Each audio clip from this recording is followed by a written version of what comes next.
Municipal ఎన్నికల ప్రచారం peak stage చేరింది. కాషాయ దళ శ్రేణులు అగ్రనేతలు ప్రచారం చేస్తున్నారు. మనతో పాటుగా నిర్మల్ జిల్లాలో పర్యటిస్తున్నారు మాజీ ఎంపీ నవనీత్ కౌర్. తెలంగాణకు స్వాగతం. తెలంగాణలో ప్రచారం చేస్తున్నారు బీజేపీ తరపున. ప్రస్తుతం బీజేపీ పరిస్థితి ఈ తెలంగాణలో ఎట్లా ఉంది, మీరు ప్రచారం చేస్తున్న నిర్మల్ జిల్లాలో ఎట్లా ఉంది, చూస్తూ ప్రచారం చేస్తూ వస్తున్నారు, ఏం చెప్తారు? నేను ఇప్పుడు ప్రచారం చేస్తున్నాను. ఇది సెకండ్ ఊరు నాది. ఈరోజు ప్రచారం చేయడానికి నేను వచ్చాను. ఇంకా చిన్న చిన్న ఊర్లో సిమెంట్ రోడ్ లేవు, స్కూల్ లేవు, ప్రామిస్ చేసిన మాట కూడా లేవు. ఆయన కాంగ్రెస్లో ఎందుకు ఓట్ చేయాలి? అందుకనే నేను ఇక్కడ వచ్చాను कि कमलला वोट చేయాలి और MIM और कांग्रेस दोनों भाई भाई हैं. एक ही थाली में बैठ के बिरयानी हैदराबाद की खाते हैं और हैदराबाद से MIM ला పర్మనెంట్ బ్యాన్ చేయాలి.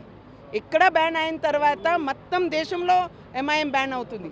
అందుకనే నేను ఇక్కడ వచ్చాను. ఎందుకంటే ఓబీసీ అని చెప్తున్నారు. మొత్తం దేశంలో గ్రీన్ కరెంగే, పూరా దేశ్ గ్రీన్ కరెంగే, బుర్కే వాली PM బనేగి. ఇంత మోట మాట ఓబీసీ చెప్తున్నారు. వాడికి ఇక్కడే స్టాప్ చేయాలి. వాడితో పాటు కాంగ్రెస్లా బ్యాన్ చేయాలి. కాంగ్రెస్ ఏం చెప్తున్నారు?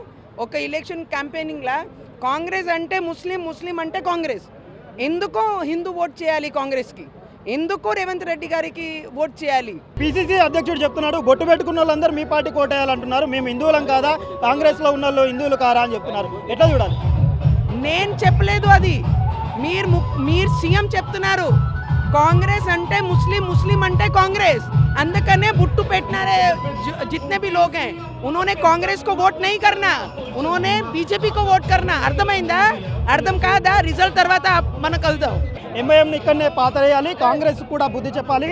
ఆ విధమైన ఎన్నికల విజయం తర్వాత మాట్లాడతానంటూ కూడా చెప్తున్న పరిస్థితి కనిపిస్తుంది. బీజేపీ ఓరుతో జోష్తో ప్రచారం అయితే కంటిన్యూ చేస్తున్నారు. నవనీత్ కౌర్ కీలక వ్యాఖ్యలు అయితే చేశారు. కెమెరా పర్సన్ ప్రవీణ్తో నరేష్, టీవీ9 నిర్మల్ నుండి.